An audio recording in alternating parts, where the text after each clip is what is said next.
Well, hello and welcome to another episode of Political State from the Oklahoman. I'm Ben Felder here in the Oklahoman's video studios. Joining me this week is Justin Wingeter, our federal government reporter. And Justin, a big election day on Tuesday. Now it's time to talk about 2020. I'm just kidding. No, we're still going to dissect what we saw this year. There's still a lot to unpack. And this week we've got a special two-part Political State coming to you, or at least two episodes. Tomorrow, Friday, we are going to sit down with newly elected our new Representative-elect Kendra Horn, the Democrat who flipped the 5th Congressional District, one of the biggest, one of the biggest stories of the week here in Oklahoma, and even a big national story. A lot of national pundits were really surprised by that. That's going to come on Friday, but today, Justin and I are going to dissect what we saw in the gubernatorial election, some really interesting things that we saw there as Governor-elect Kevin Stitt was victorious on Tuesday and is going to become the state's 28th governor. Justin, it wasn't going to surprise me either way, whoever won. I mean, the polls were showing this to be a tight race. Both campaigns thought that this was a very close race. What surprised me was that Stitt won by 12 points. Yeah. In political world, that's a pretty large victory. Did that surprise you? Yeah, absolutely. I think it surprised most people. That was not what many people. I think you talked to Kevin Stitt yesterday, and I think he was surprised. Mm-hmm. When you have the campaigns expecting a close race and then it's 12 points, and really as you watch the election results come in, it was never close. That had to be a surprise. Yeah. When you look at the map, it's not surprising that most of Oklahoma was red with these islands of blue. We knew that would be the case. Yeah. If you had shown me Tuesday morning a preview of what the Oklahoma County precinct map was going to look like, and you saw all that blue in Oklahoma City, that wouldn't be a surprise. Of course. But you saw all that blue in northwest Oklahoma City, that's different. And then all that blue in Edmond. I mean, Edmond was really a purple city on Tuesday night. Edmondson won 20 precincts north of the Turnpike. For comparison, Hillary Clinton only won one. A little bit of apples and oranges, but just kind of shows you what Edmondson was able to do. If you would have shown me that map, I would have said, hey, Edmondson's got a really good chance of winning. Yeah. He didn't win, and he didn't even come close. And I think that just shows how powerful rural Oklahoma still is when it comes to deciding a statewide race. And we talked about, we were thinking before the election that if we wake up, or if, by the time we go to bed Tuesday night, if Kendra Horn is won, then Drew Edmondson is probably won. Yes. And we did not think it could be the other way around, that Horn would win and Edmondson would lose. She may have actually helped him in some of the in parts of Oklahoma City and the suburbs. Edmondson outperformed Horn in Oklahoma County, so she probably still benefited from that down ballot. There's probably some people, I know you talked to some Republican women in Edmond who were Republicans and are Republicans, but we're going to vote for Edmondson for that reason, for the reason of education. Some of them probably went down and voted for Horn as well. So I think Horn could have benefited because Edmondson did outperform her in Oklahoma County. He got about 54%, if I recall correctly, and Horn got about 52%. Different races, of course, different dynamics, but she probably got a little boost from that. But yeah, I was surprised that Horn would win and Edmondson would not win. Yeah, you talk about the Edmond voters. I wrote about this a couple weeks ago, that it seemed like Edmondson was doing a good job of getting some Republicans to support him, particularly Republican women in the suburbs who were really focused on education. Edmondson's platform included tax increases, many of the same tax increases that the teachers were pushing for during the 2-week walkout. Edmondson definitely had the enthusiasm, behind him, as an underdog candidate might in a year when nationwide Democrats kind of have that enthusiasm. Yeah. And I went on election day up to Edmond. I went to a couple precincts and talked to dozens of women Republicans who were voting for Edmondson. And a quick straw poll outside of just 2 precincts isn't going to tell you how things are going to go. But I actually came away thinking, like, man, he may win this thing, and he may really do well in Edmond. He did do well in Edmond. He didn't win. And I wondered, did we underplay the enthusiasm in the rural communities? Because turnout was really great in these rural communities as well. Yeah. And I've been kind of spending some time trying to talk to some voters who supported Stitt, and a lot of them were telling me that, like, hey, I wasn't really engaged in politics until now. I saw in Kevin Stitt an outsider that I thought I could, that I trusted more than a career politician. I wonder if we just kind of undersold the enthusiasm that existed outside the metros. That could be, and if so, I think any way you look at it, Tuesday night was bleak for Democrats looking statewide. It gets really hard to win statewide if you look at a map like you saw Tuesday night. I mean, Oklahoma County is getting larger and it's getting bluer, and that helps. Everywhere outside of that is bad news for Democrats. I mean, you had this, as our colleague Dale wrote this morning, you have the leader of the House Democrats lose a race to a guy who didn't spend a single dollar. He didn't raise a single dollar, he didn't spend a single dollar. And the legislative races are a little different. We can discuss that at length. Not only did he not spend any money, he referred to his campaign as a word-of-mouth campaign. Yeah. I didn't even hear him say he was knocking doors. It was just a game of telephone. That's all he was doing to try to win this seat. But back to the statewide. I mean, Democrats are really struggling. Though you have to get past just the urban versus rural divide. That's happening everywhere. That's around the country. That's just universal. Republicans in rural areas are, voting in high numbers, and Democrats voting in high numbers in urban areas. But that enough is not alone in Oklahoma. If Democrats are going to win statewide, to me, they have to figure out Tulsa. If you look around the country, it's unusual to have a city the size of Tulsa be as bright red as it is.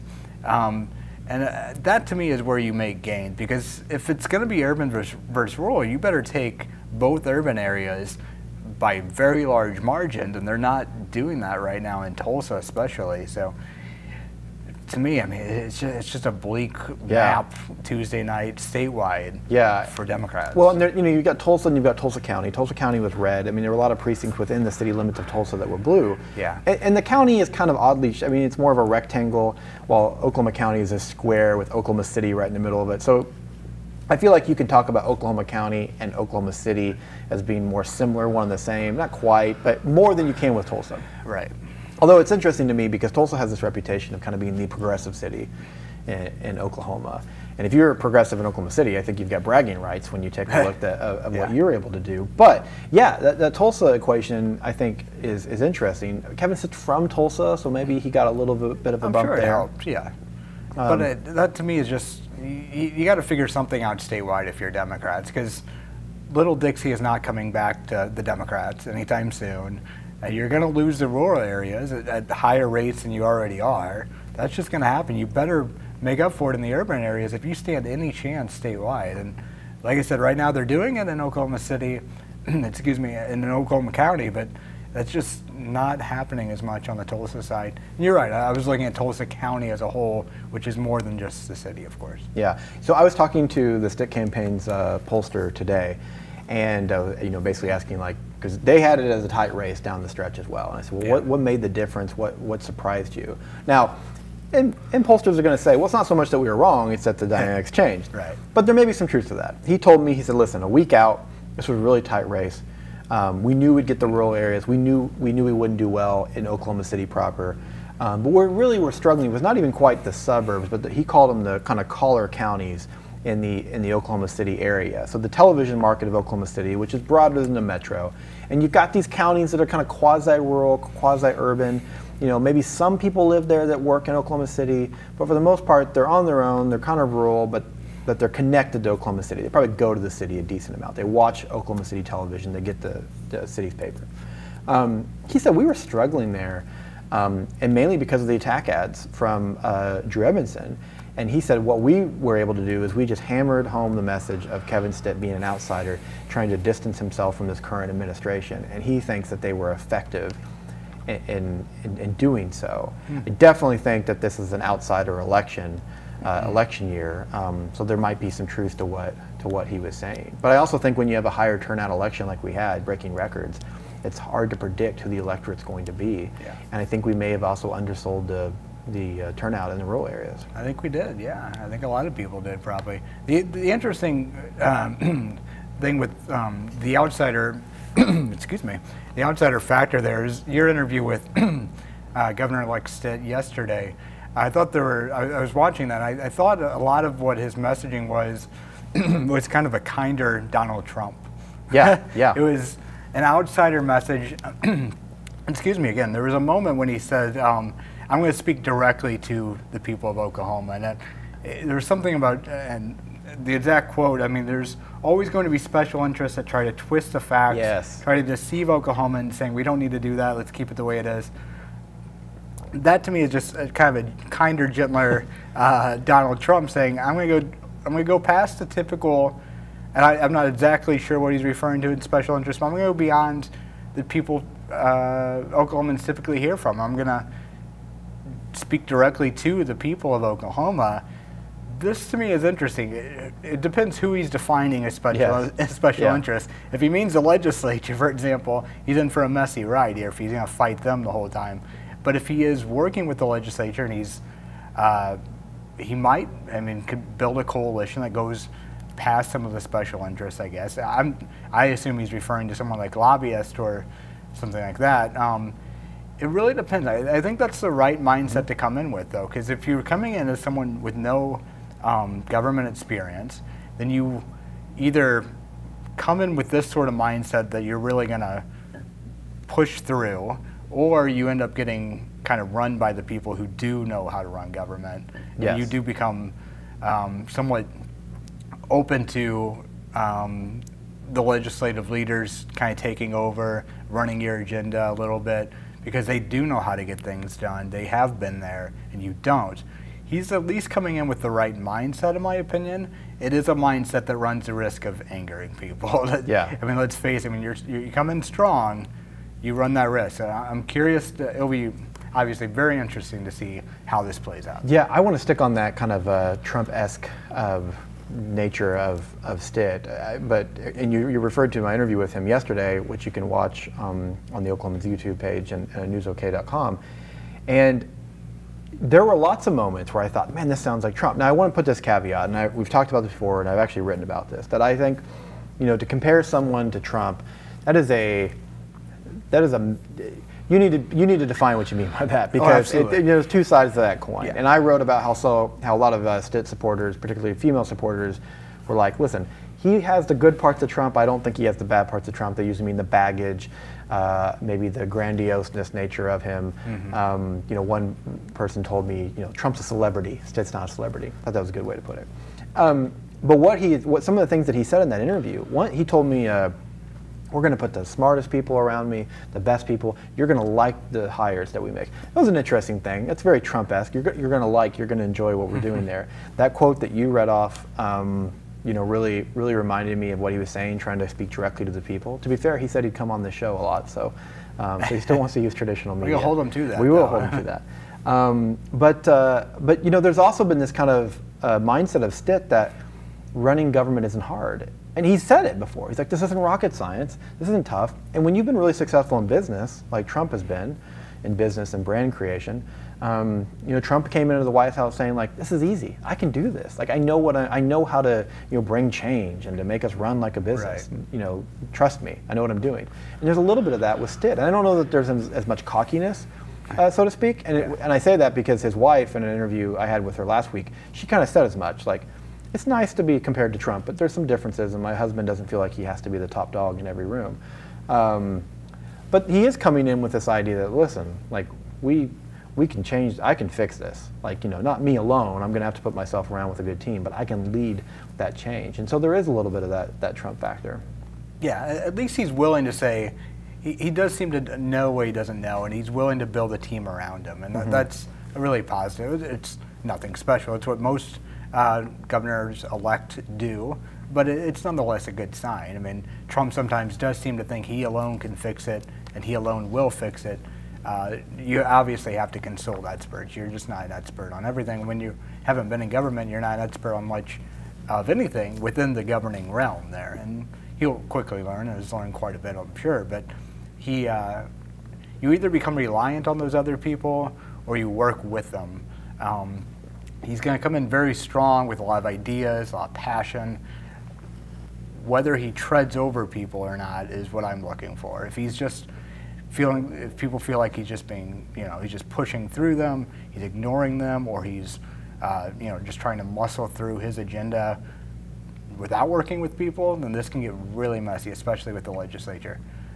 But if he's working with people, I think the legislature, which obviously a very Republican legislature, and the House got even more Republican, if I recall correctly, Tuesday night. could really get through his agenda. I think, as far as I can tell, they're pretty much on the same page or pretty close. Yeah, it'd be interesting to see kind of how, like you said, his style. I think we've had a governor the last 8 years who hasn't really been one to, beat the bully pulpit that much. Not at all. I'm not sure how strong she was behind the scenes, but that seemed to be kind of where she put a lot of her stuff. In fact, there were times where there was controversies, and she'd say, hey, that starts with the legislature. Like, I'll sign the bill or I won't sign the bill or whatever the case may be, but you need to go to them. It's kind of up to them. Right. I don't think Stitt's going to deflect in that same kind of way. This is probably, he's a CEO of a successful company. He's used to getting what he wants. It's going to be interesting what happens when he doesn't get what he wants. Exactly, yes. But I think he also goes in with a pretty big mandate. And he said as much. Hey, 12-point win. People want change. I want to focus on government reform. He has that Republican legislature. But when push comes to shove and you try to change how government is done, when you try to change how the budget process is done, when you try to increase the authority that the governor's office has, do you feel like a Republican legislature will just kind of be, yes, sir, we'll fall in line, or where could he find some potholes? I think it probably depends on the issue. If they're in agreement, I think they're fine with that. The legislature was frustrated at times by Fallon's willingness to just say, you guys take care of it first, then send me the bill. They seem to want more input. He's going to go in the other direction. Maybe it's too much input. I don't know, but it'll be an interesting dynamic. Even though it's one-party rule, it's still interesting. Republican governors and legislatures, or Democratic legislatures and governors, do not always get along very well, and their relationship can shape a governorship and a legacy even of the governor. So, a lot to watch for going forward. Yeah, and never underestimate the power of charisma in politics too. I mean, and Fallon wasn't particularly charismatic, and I don't mean that. I'm not trying to criticize her. I mean, we've talked before, but she's never lost a race. She's going to go down as a pretty successful politician, even though she leaves office with pretty dismal approval ratings. So maybe like on the doorsteps behind the scenes, I'm selling her short on the charisma part. But like, Kevin Stitt is. I mean, he looks like a CEO and acts like a CEO. I mean, he is kind of, the spotlight is in him in a meeting, and you imagine that he was like that before he even became a CEO. That he probably had this kind of charisma that brought people to him. And I say that is because when there's that kind of charisma and power, you've probably seen it too. Other lawmakers, they like to be a part of that orbit. Getting an attaboy from a powerful politician, can make a lawmaker do, go a long way. And so it's going to be interesting to see how his personality fills the Capitol. Yeah. Because I think it's definitely going to be a bigger presence in the Capitol than we've seen the last 8 years. Yeah, and it sounds like from what he told you, when he has a new policy, even if it's something he hasn't quite run through the legislature completely, he's going to go out and tell the people of Oklahoma, and he's probably going to go back to the legislature and say, this got really good, it's really popular, look at, I don't know what metric he wants to use there, but he's going to kind of pitch it that way first, and then go to and make his case to legislators if he has to, if it's something that they're not already on board with. So that's a very different style than what we've seen the last 8 years. It's not to say it's better or worse, but it's a different style. And even among two Republican governors, it'll be interesting to see how that different style plays out. Yeah, first time Republicans have won the governor's office 3 cycles in a row. That never happened before. We'd seen two Republican governors win back-to-back, but each just served 1 term. So Republicans are continuing to strengthen their kind of power here in Oklahoma. I want to ask you this as we kind of wrap up. We talked about the urban-rural divide. How is that going to change the focus in the legislature between Democrats and Republicans, do you think? I mean, if Democrats are truly now an urbanized party in Oklahoma and Republicans are mostly rural in some of the suburbs, what issues are going to be important for Republicans because of that geographic power versus Democrats, do you think? It's a big question. It's not one I've given a lot of thought to. That will be interesting to see. Certainly, yeah, you do have differences. There have been more Democrats over the years who could relate to some of those, rural issues because they represent rural areas. And it was probably easier to find compromise on those sort of agricultural issues, for example, because when Democrats were still in rural areas and elected from those areas.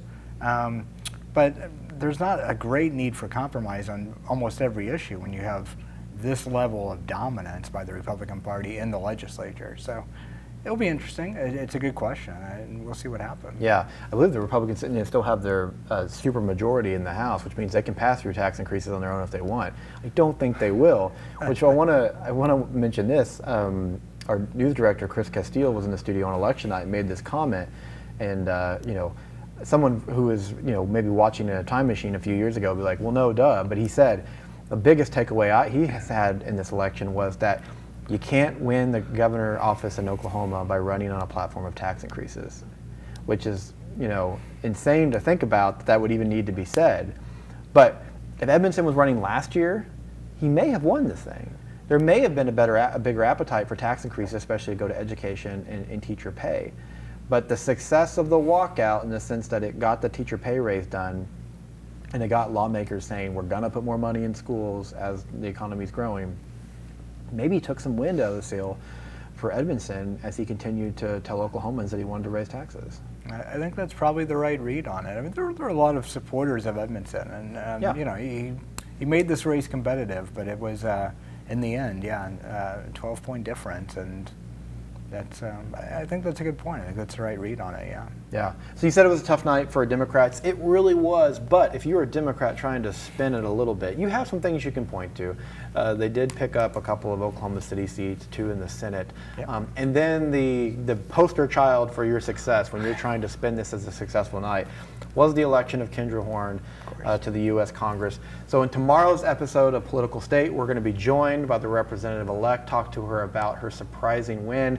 What does she think now as she heads into Congress and has to deal into some of these national issues that continue to dominate the headlines? So join us tomorrow, but it'll be interesting to talk with her. And it's not just spin. That was big for Democrats, and we'll get into that tomorrow as well. That definitely for the minority party was something that they celebrated, not just here, but across the nation as well. That's going to do it for this episode of Political State. We'll be back on Friday with that interview of Kendra Horn and talking more about the 5th congressional race. Join us tomorrow. We'll see you on Friday.